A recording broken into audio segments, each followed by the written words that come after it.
Bismillahirrahmanirrahim. Assalamualaikum warahmatullahi wabarakatuh.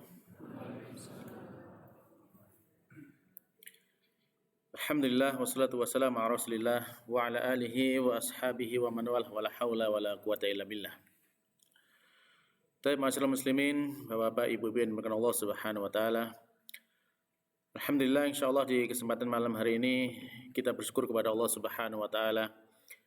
Karena Allah Subhanahu wa taala senantiasa memberikan kenikmatan kepada kita, nikmat yang sangat besar, nikmat yang sangat banyak.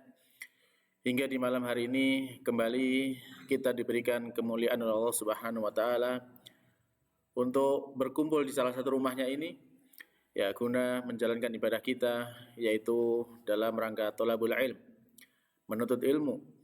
Yang mana ibadah menuntut ilmu ini adalah sebuah ibadah yang wajib bagi setiap muslim, dan tentunya bahwasanya dengan ilmu kita akan bisa beramal dengan benar dalam agama kita ini.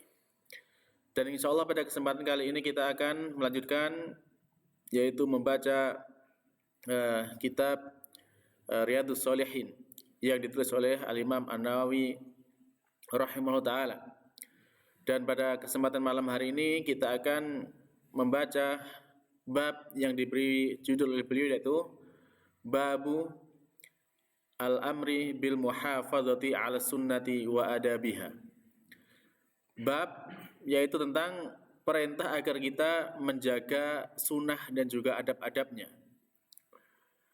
Maka dalam bab ini kemudian kita bisa mendapat penjelasan dari Fadilul Syekh Muhammad bin Shalih Al-Utsaimin rahimahullah taala. Beliau mengatakan bahwasanya ketika kita diperintahkan untuk menjaga sunnah di sini, yang maksudnya sunnah itu adalah bahwasanya yang dimaksud adalah sunnahnya Rasulullah Sallallahu Alaihi Wasallam.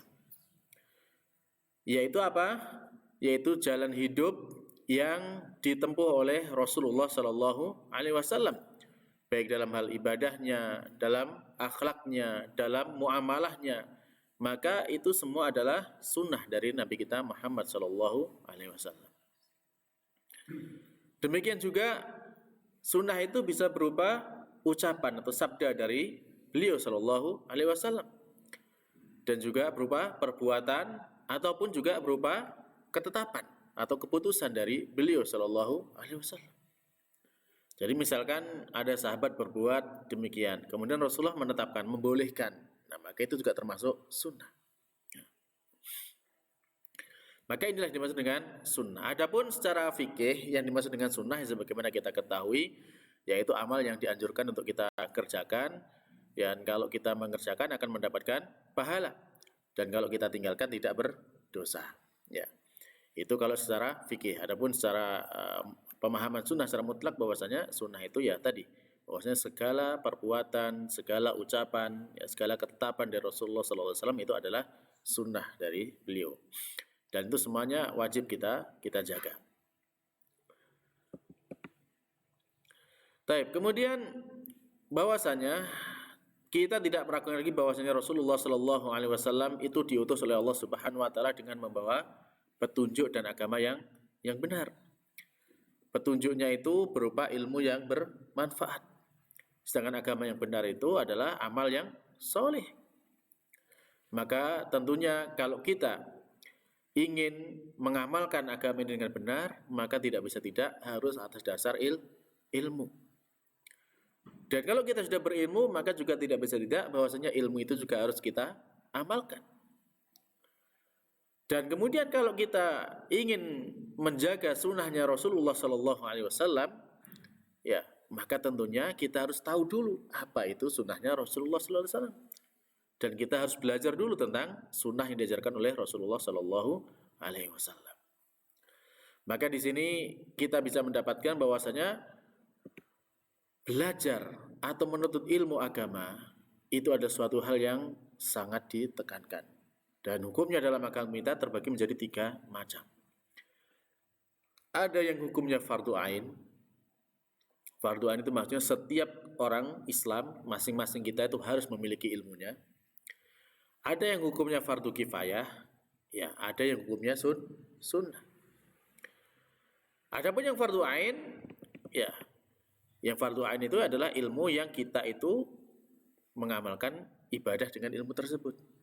Maka ini nggak boleh tidak, kita harus tahu ilmunya. Segala ibadah yang kita amalkan kita harus tahu ilmunya. Tidak boleh kita tidak tahu. Seperti apa misalkan? Seperti ilmunya tentang wudhu. Ya bagaimana wudhu itu, bagaimana kemudian tata caranya, dan kemudian sunnah dan membatalkannya, yang membatalkan wudhu dan sebagainya. Demikian juga sholat, karena kita setiap hari kan wudhu, setiap hari sholat kan gitu. Zakat, ya kalau sudah waktunya zakat kita harus memiliki ilmunya tentang zakat. Puasa pun demikian, haji, ya, dan semisalnya.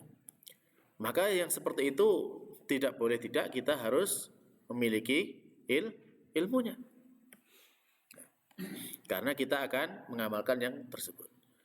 Jadi kalau misalkan kita waktunya bayar zakat, kita tahu bahwasanya kita harus memiliki ilmu tentang zakat. Waktunya kita misalkan mau berangkat haji, maka kita harus belajar tentang ibadah haji tersebut.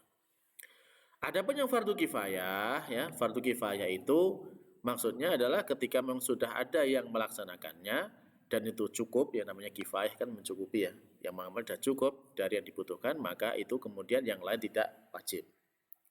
Ya ini kalau ilmu ini misalkan tidak ada yang belajar sama sekali, ya maka nanti syariat itu akan hilang tentang hal tersebut. Sehingga kalau sudah ada yang menguasai ilmu tersebut, ya maka itu sudah cukup, gitu kan? Dan dia nanti bisa mengajarkan kepada umat Islam yang lainnya. Adapun yang selainnya, maka itu termasuk ilmu yang sunnah untuk dipelajari. Baik. Nah, kemudian biasa sebagaimana Imam Nawawi rahimahullah mengawali dalam setiap babnya, beliau mengawali dengan ayat-ayat dari kitab Al-Quran. Dalam bab ini beliau menyebutkan banyak sekali ayat. Di antara yang pertama bahwasanya beliau menukil firman Allah Ta'ala. Allah berfirman, Qul in kuntum tuhibbunallaha fattabi'uni yuhibbukumullah. Perhatikan di sini dalam surat Al-Imran ayat 31. Katakanlah, jika kalian itu mencintai Allah, maka ikutilah aku. Maka Allah akan mencintai kalian. Ayat ini dinamakan oleh para ulama sebagai ayat ujian. Ayat ujian. Mengapa? Karena Allah Subhanahu wa taala di sini menguji siapa saja yang mengaku dia cinta kepada Allah. Ya. Misalkan bagaimana? Kita akan mengatakan kalau ditanya, kamu cinta Allah enggak? Kita akan mengatakan kita cinta dengan Allah. Bagaimana tidak? Wong Allah yang menciptakan kita, yang memberikan rezeki kepada kita, yang kemudian ya memberikan segalanya untuk kita. Nah, akan tapi klaim seperti ini mudah kita ucapkan kan gitu. Dan perlu dibuktikan karena setiap orang yang mengklaim itu harus menunjukkan buktinya. Apa bukti cintanya itu kepada Allah Subhanahu wa taala? Maka kemudian untuk membuktikan seseorang itu cinta kepada Allah ataukah tidak, maka buktinya bisa dilihat dengan in kuntum tuhibbunallah fattabi'uni. Jadi katakanlah jika kalian itu mengaku cinta kepada Allah, maka sebagai buktinya adalah harus mengikuti Rasulullah Shallallahu Alaihi Wasallam. Maka barang siapa ya yang mengaku cinta kepada Allah, maka tentunya kalau kemudian dia mengaku cinta kepada Allah dan kemudian tidak mau mengikuti Rasulullah Sallallahu Alaihi Wasallam, maka ini orang benar apa tidak dalam pengakuannya? Ya tentu pengakuannya tidak dibenarkan karena dia hanya mengaku saja, tidak bisa dibuktikan. Maka termasuk tanda cinta seseorang kepada Allah adalah ketika dia bisa mengikuti sunnahnya Rasulullah Sallallahu Alaihi Wasallam. Nah, sehingga para jamaah dengan Allah Subhanahu Wa Taala, semakin kita itu menyelisihi atau semakin kita tidak mau mengikuti ajarannya Rasulullah Sallallahu Alaihi Wasallam, maka itu semakin menunjukkan kurangnya cinta kita kepada Allah Subhanahu Wa Taala. Berarti cinta kita itu semakin sedikit kepada Allah Subhanahu Wa Taala. Nah, Kalau kita sudah mau mengikuti Rasulullah sallallahu alaihi wasallam, terus apa? Balasan yang akan kita terima dari ketika kita mengikuti Rasulullah sallallahu alaihi wasallam? Maka ya balasannya di dalam lanjutan ayat tadi. Qul in kuntum tuhibbunallah fattabi'uni, apa balasannya? Yuhibbukumullah, yaitu Allah akan mencintai kalian. Ini adalah buah daripada kita mengikuti Rasulullah sallallahu alaihi wasallam. Jadi, kalau kita sudah mengikuti Rasulullah, maka Allah akan mencintai kita. Dan ini tentunya yang penting kan gitu. Bukan hanya sekedar kita mengaku, mengklaim kita cinta Allah, tapi yang penting adalah bagaimana Allah mencintai kita. Yaitu caranya adalah dengan kita mengikuti sunnah Rasulullah sallallahu alaihi wasallam. Karena Allah Subhanahu wa taala enggak mungkin mencintai seorang hamba apabila seorang hamba itu tidak mau mengamalkan apa yang Allah cintai.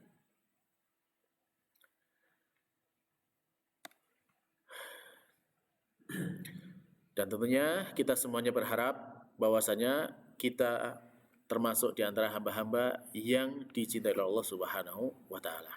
Amin. Ketika Allah Subhanahu wa taala mencintai seorang hamba, maka Allah Subhanahu wa taala akan memudahkan bagi dia segala urusannya di dunia dan di akhirat. Itu akan menjadi mudah. Hal ini sebagaimana diriwayatkan dalam hadis bahwasanya Allah Subhanahu wa taala di sana Rasulullah sallallahu alaihi wasallam bersabda, "Annallaha idza ahabba shakhsan nada Jibril." Bahwasanya Allah Subhanahu wa taala itu ketika dia mencintai seseorang, maka Allah akan memanggil malaikat Jibril. Lalu Allah berfirman kepada malaikat Jibril, "Inni uhibbu fulan fahibbah." Sesungguhnya aku ini mencintai orang itu, maka cintailah dia. Perintah Allah kepada malaikat Jibril. Lalu kemudian fayuhibbuhu Jibril, maka malaikat Jibril mencintai orang tersebut. Lalu kemudian bagaimana? Kemudian tsumma yunadi fi ahli samawat. Kemudian malaikat Jibril akan menyeru, memanggil semua malaikat yang ada di langit. Dan diumumkan, "Innallaha yuhibbu fulanan fahibbuh." Sesungguhnya Allah itu menyukai, mencintai si fulan itu, maka cintailah dia. Maka kemudian semua malaikat di langit pun mencintai orang tersebut. Dan kemudian tsumma yudau lahul qabulu fil ard. Maka kemudian akan diletakkan bagi dia al-qabul, yaitu dia diterima di muka bumi ini. Maksudnya ya semua yang di muka bumi akan mencintai orang tersebut. Ya. Inilah kemudian ketika Allah Subhanahu wa taala sudah mencintai seorang hamba, maka segalanya akan menjadi mudah bagi dia akan diterima oleh manusia, dan kemudian dia akan menjadi pemimpin dari manusia tersebut. Jadi kalau demikian, bahwasanya yang menjadi perhatian kita itu adalah bagaimana Allah mencintai kita. Itu yang harus kita raih, ya. Caranya bagaimana? Yaitu dengan mengikuti Rasulullah sallallahu alaihi wasallam. Dan siapa yang mengikuti sunnahnya Rasul, maka dia akan dicintai oleh Allah Subhanahu wa taala. Kemudian Al-Imam An-Nawawi rahimahullah melanjutkan di dalam bab ini dengan menukil firman Allah yang lain. Allah berfirman di sana, "Wa ma atakumur rasulu fakhudhuhu wa ma nahakum anhu fantahu." Al-Hasyr ayat ke-7. Ayat ini sebenarnya bercerita tentang pembagian Rasulullah SAW terhadap harta fai'. Jadi harta fai' itu harta yang didapatkan oleh Rasulullah dan para sahabatnya tanpa melalui jalur peperangan, ya, hartanya orang kafir yang diserahkan kepada umat Islam. Nah, kemudian itu dibagi oleh Rasulullah Sallallahu Alaihi Wasallam kepada para sahabatnya yang bersama beliau tentunya. Dan maka ketika itu Rasulullah ketika membagi, ya, apa yang telah Rasul itu datangkan kepada kalian, ya maka itu ambillah. Jadi apa yang diberikan oleh Rasul dari harta, kita disuruh mengambil. Jangan sampai kita menolak pemberian dari Rasulullah SAW. Dan apa yang dilarang atas kalian, maka tinggalkan. Ya, jadi jangan sampai kemudian kita mengambil apa yang tidak diberikan kepada kita. Ini kaitan dengan ayat. Akan tetapi kemudian pelajaran yang bisa kita ambil dari sini bahwasanya meskipun ayat ini berbicara tentang pembagian harta fai itu, tetapi hukumnya ini berlaku umum terhadap semua hukum syariat. Dalam segala hukum syariat ini, apa saja yang telah dihalalkan oleh Nabi Muhammad SAW, maka kita harus menerimanya. Kita harus mengimaninya. Dan kita mengamalkan dengan apa yang telah Rasulullah ajarkan kepada kita. Dan semua yang dilarang oleh Rasulullah, maka itu harus kita tinggalkan. Ya. Jangan sampai kemudian kita malah berusaha mengambil apa yang telah dilarang oleh Rasulullah SAW. Kan gitu. Nah, ini adalah pemaknaan dari ayat tadi. Jadi apa yang dilarang wajib kita jauhi. Tidak boleh kemudian kita melanggar dari larangan Rasulullah SAW. Nah, kemudian yang ketiga, Imam Nawawi rahimahullah juga menyebutkan firman Allah Subhanahu wa taala yang mana beliau mengatakan firman Allah taala, laqad kana lakum fi Rasulillahi uswatun hasanatul liman kana yarjullaha wal yawmal akhir. Jadi sungguh telah ada bagi kalian pada diri Rasulullah SAW itu ada uswatun hasanah. Uswah hasanah, teladan yang baik. Bagi siapa? Bagi orang yang mengharapkan bertemu dengan Allah dan nanti mengharapkan balasan di hari kiamat. Uswah artinya adalah teladan, contoh, ya. Atau mungkin kalau bahasanya orang sekarang yang diikuti atau istilahnya idola gitu ya. Tapi tentu lebih baik daripada sekedar idola yang ada seperti sekarang. Nah, dan tentu kita harus menjadikan Rasulullah SAW itu sebagai tuntunan kita, sebagai teladan kita dalam segala kehidupan kita. Dan kalau kita kemudian mendasarkan segala yang kita lakukan seperti apa yang telah Rasulullah lakukan, seperti yang telah Rasulullah ajarkan, maka itulah sejatinya kita sebagai pengikut beliau sallallahu alaihi wasallam. Dan termasuk juga di dalam ayat ini bahwasanya tadi kita memiliki Rasul sebagai uswatun hasanah, maka di situ ada dua makna. Makna yang pertama bahwasanya segala yang telah dilakukan oleh Rasulullah maka itu adalah baik. Jadi semua yang dilakukan oleh Rasulullah adalah baik. Tidak ada yang tidak baik dari yang dilakukan oleh Rasulullah Sallallahu Alaihi Wasallam. Kemudian yang kedua, termasuk karena semua yang dilakukan Rasulullah adalah baik, maka kemudian kita mengikutinya itu juga baik. Jadi meniru yang dilakukan Rasulullah itu adalah perbuatan yang baik pula. Kemudian makna yang kedua bahwasanya kita itu diperintahkan untuk mendasarkan perbuatan kita dengan teladan yang baik dari Rasulullah Sallallahu Alaihi Wasallam. Jadi kalau kita mau berbuat, maka kita ambil teladannya dari Rasulullah Sallallahu Alaihi Wasallam. Kita tidak menambahi apa yang beliau syariatkan dan juga tidak mengurangi apa yang telah beliau ajarkan. Karena yang beliau ajarkan kepada kita adalah yang terbaik, tidak perlu ditambahi dan tidak perlu dikurangi. Ditambahi bukan tambah baik, tapi tambah jelek. Dan dikurangi juga akan menjadikan itu tidak baik. Ya. Dan segala sesuatu yang kita dasarkan kepada beliau, maka itu akan menjadi perbuatan yang baik. Sehingga para ulama berdasarkan ayat ini, mereka mengambil kesimpulan bahwasanya segala perbuatan Nabi Shallallahu Alaihi Wasallam itu adalah sebuah hujjah, sebuah dalil bagi kita untuk kita jadikan teladan. Kecuali kalau memang ada keterangan bahwasanya perbuatan beliau itu adalah perbuatan yang khusus bagi beliau, tidak untuk umatnya. Misalkan dalam Al-Quran, di sana Allah menyatakan bahwasanya wa mra'atan mu'minatan in wahabat nafsaha lin nabi in aradan nabi an yastankiha khalisan lak. Jadi ketika misalkan ada seorang wanita, dia itu mukminah ya, ingin menghibahkan dirinya kepada Nabi. Jadi seorang wanita ingin menghibahkan diri kepada Nabi. Kalau Nabi berkehendak, maka Nabi boleh menikahinya. Tapi ini khusus hanya kepada Nabi saja, hanya bagi Nabi. Namun kita nggak boleh. Misalkan ada seorang wanita datang kepada kita, saya menghibahkan diri kita untuk Anda nikahi, ya kita nggak boleh menerima, karena kita bukan nggak layak untuk menerima yang demikian. Nah, dan ini khusus bagi Nabi. Demikian juga termasuk perbuatan yang khusus bagi beliau juga, bahwasanya beliau itu diperbolehkan puasa wisol. Apa itu puasa wisol? Puasa yang terus bersambung. Jadi sehari, 2 hari, atau mungkin lebih, itu tidak ada buka, tidak ada sahur. Jadi siang malamnya puasa. Nah, itu boleh dilakukan oleh Nabi Shallallahu Alaihi Wasallam. Sehingga ketika kemudian para sahabat melihat yang demikian, para sahabat mengikuti puasanya Nabi.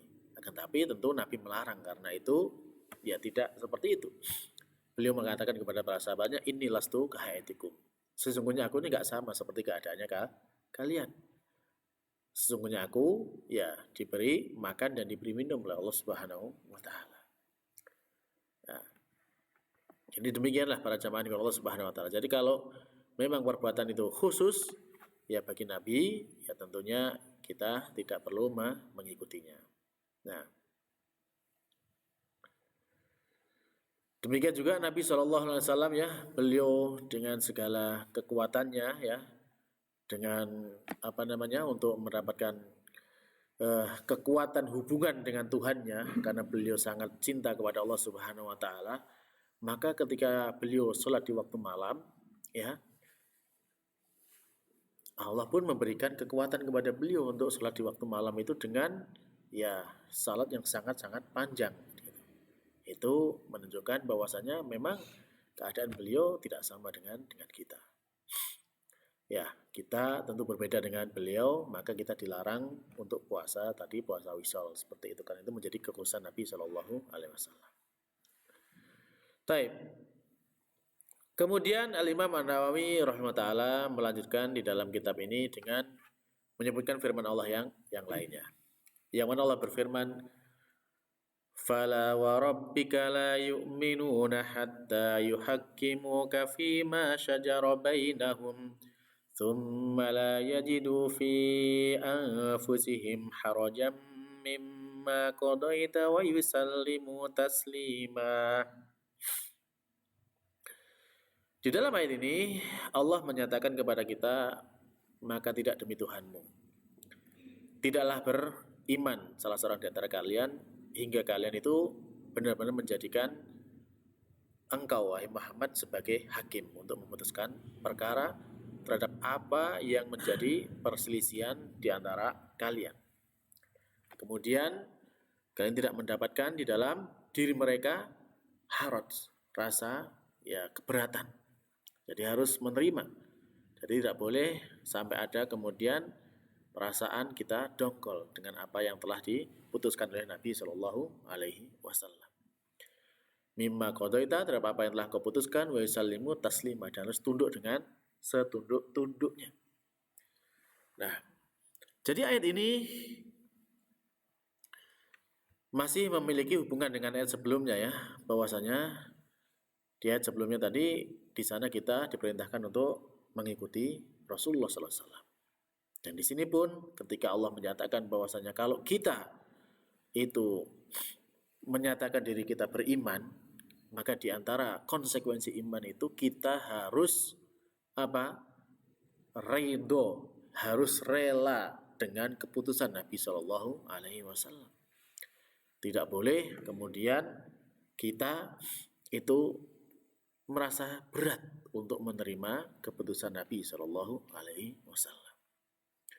Dan kalau kita masih ada dalam diri kita kok perasaan tidak suka dengan keputusan Nabi, dengan ajaran Nabi, itu menunjukkan kita belum sempurna imannya. Ya contoh misalkan, ya kalau sekarang banyaklah ajaran-ajaran Nabi itu yang kemudian diremehkan, bahkan dihujat oleh sebagian kaum muslimin. Misalkan Misalkan Nabi berjenggot, Ada yang tidak suka dengan jenggot, bahkan mengatakan ya jenggot itu simbol apa? Kegoblokan, misalnya. Naudzubillah. Ini termasuk hal yang namanya tidak suka dengan ajaran Rasulullah SAW. Padahal beliau SAW nanti di bab berikutnya di kitab ini kita akan melihat bagaimana perintah-perintah Nabi terhadap jenggot itu. Ya, beliau memerintahkan untuk memanjangkan, untuk membiarkan, untuk ya jangan, ya intinya jenggot itu adalah sunnah yang tetap dari Nabi SAW. Demikian juga ada yang kemudian tidak suka dengan ajaran Islam yang lainnya. Ya misalkan ajaran cingkrang, atau ajaran ya cadar, ajaran yang lainnya. Maka itu kalau sampai kemudian kita muncul perasaan tidak suka dalam hati, maka itu hati-hati, jangan sampai kemudian kita larut dalam yang demikian, dan konsekuensinya kita akan ya keluar dari keimanan itu sendiri terhadap ajaran Rasulullah SAW. Jadi kalau memang Rasulullah sudah mengajarkan, ya kita ikuti, kita terima. Nah,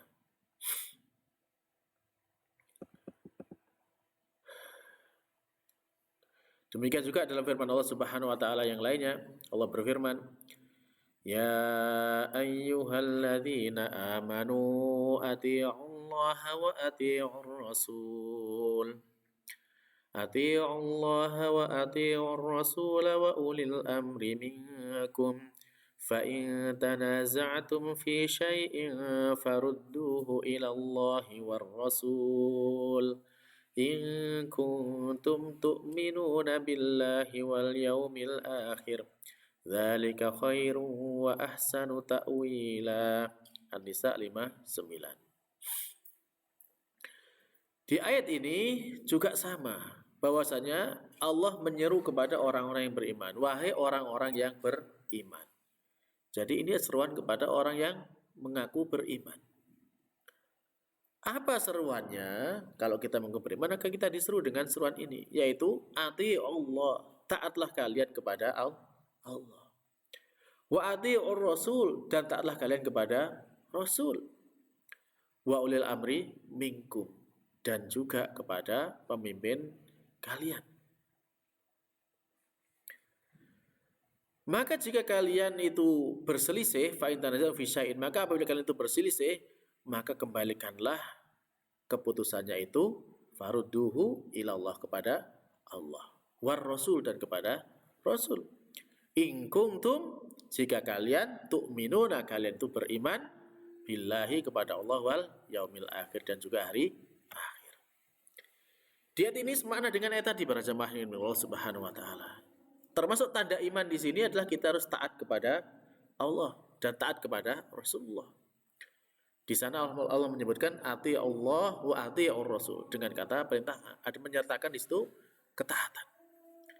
Maka para ulama menjelaskan kepada kita, di antara faedahnya dengan penyebutan kata ati'u di sini diulang, di sini menunjukkan ketaatan kita kepada Allah dan ketaatan kepada Rasul adalah ketaatan yang mutlak, tidak bisa ditawar, tidak bisa ditolak. Adapun wa ulil amri minkum, tanpa disebutkan ati'u di situ, maka ini hanya kita taat kepada ulil amri ketika memang ulil amrinya sesuai dengan Allah dan sesuai dengan Rasulnya. Kalau ulil amri itu tidak taat kepada, tidak sesuai dengan perintah Allah dan Rasulnya, bahkan bermaksiat kepada Allah dan Rasulnya, kita disuruh untuk maksiat, maka tidak ada kewajiban untuk kita taat kepada ulil amri yang demikian. Karena Rasulullah juga bersabda, la ta'ata fi makhluqin fi maksiatil khaliq. Tidak ada ketaatan kepada makhluk dalam bermaksiat kepada al-khaliq. Dan sama seperti tadi ayat sebelumnya ya, ketika terjadi perselisihan di antara kita, ya tentu untuk mengukur kebenarannya itu harus kita lihat, kita kembalikan bagaimana sih yang dimaui Allah, bagaimana yang dimaui oleh Rasulullah Sallallahu Alaihi Wasallam. Kalau sesuai dengan maunya Allah, sesuai dengan maunya Rasulullah, maka itulah yang benar. Tapi kalau itu berselisih, menyelisih Allah dan Rasulnya, maka itu tidak benar. Baik.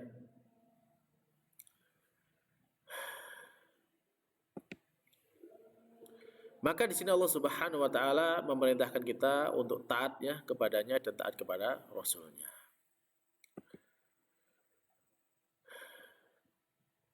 Yang dimaksud dengan ulul amri di ayat ini, ya ini mencakup ulama dan umarok ya. Jadi selama ini kan mungkin barangkali banyak yang salah memahami, ya namanya ulul amri itu pemerintah saja. Tidak. Ulul amri yang lebih utama itu adalah ulama dulu. Sejatinya ulul amri ulama dulu. Kenapa ulama? Karena ulama warasatul anbiya. Jadi ulama itu adalah pewaris para nabi. Ya, adapun umarok ya maka memang mereka adalah yang mengatur urusan kaum muslimin, maka tetap ditaati dalam kebaikan. Jadi jangan kemudian sampai salah mengartikan bahwasanya ketaatan kepada umarok itu menjadi ketaatan yang mutlak, tidak demikian ya. Karena ada yang menganggap bahwasanya kita sama sekali tidak boleh menyelisih perintah penguasa, meskipun disuruh maksiat kita jalankan, karena ini menjalankan firman Allah tadi. Tidak benar kalau demikian. Ya. Ulama kenapa dikatakan ulil amri? Karena ulama itulah yang menjadi wulatu umurina fi bayani dinillah, yang menjadi pelayan kita untuk menjelaskan, yang mengurusi kita untuk menjelaskan tentang agamanya Allah Subhanahu wa taala. Adapun pemerintah, umarok, ya mereka yang mengurusi urusan dalam penegakan syariat, sebenarnya kan seperti itu. Jadi tugas utama dari pemerintah itu bagaimana supaya rakyat itu bisa menjalankan syariatnya Allah Subhanahu wa taala. Ya, ketika kita sekarang mungkin belum mendapatkan yang demikian pemerintahan kita, ya kita berdoa kepada Allah semoga Allah memperbaiki pemerintah kita agar pemerintah kita bisa menjalankan fungsi yang demikian, yaitu mengatur agar kita selaku rakyat ini bisa beribadah dengan baik kepada Allah Subhanahu wa taala. Dan sebenarnya kedua-duanya antara ulama dan umarok ini saling mendukung, saling menguatkan. Ulama itu bisa kuat ya pengaruhnya di dalam membina masyarakat, menjelaskan agama ini ketika didukung oleh umarok. Berbeda kondisinya ketika malah umarok itu memusuhi ulama. Ulama yang benar menjelaskan agama Allah malah dipenjara. Ya, ulama yang benar kemudian difitnah. Ya, ulama yang benar malah kemudian diserang, dihalang-halangi untuk berdakwah. Maka ini tidak akan sampai kepada rakyat tentang penjelasan terhadap agama Allah Subhanahu wa taala. Ya, demikian juga pemerintah itu juga tidak akan lurus kecuali kalau pemerintah itu di bawah bimbingan para ulama. Ya, kalau pemerintahnya sudah anti ulama, ya tentunya mereka akan jauh dari kebenaran. Bahkan kalau pemerintahnya sampai mengkriminalisasi ulama, misalkan seperti itu, ya tentu bahwasanya ini pemerintah yang ya tidak mengharapkan adanya kebaikan. Nauzubillahi min dzalik. Maka demikianlah para jamaah yang dimuliakan Allah Subhanahu wa taala, bahwasanya dari sini ya penting sekali bagi kita untuk senantiasa terus mempelajari tentang sunnahnya Rasulullah SAW dan kemudian kita menjaganya. Kita terus mengamalkan sunnah tersebut. Supaya apa? Supaya tadi ya sebagai bentuk cinta kita kepada Allah, dan kemudian Allah akan mencintai kita ya. Demikian juga kita sebagai umatnya Rasulullah, kita juga wajib untuk mengikuti Rasulullah Shallallahu Alaihi Wasallam. Baik, demikian yang bisa kita sampaikan pada kesempatan kali ini. Mudah-mudahan bermanfaat. Dan kita akhiri dengan doa kafaratul majelis. Subhanakallahumma rabbana wa bihamdika asyhadu an la ilaha illa anta astaghfiruka wa atubu ilaik. Wassalamualaikum warahmatullahi wabarakatuh.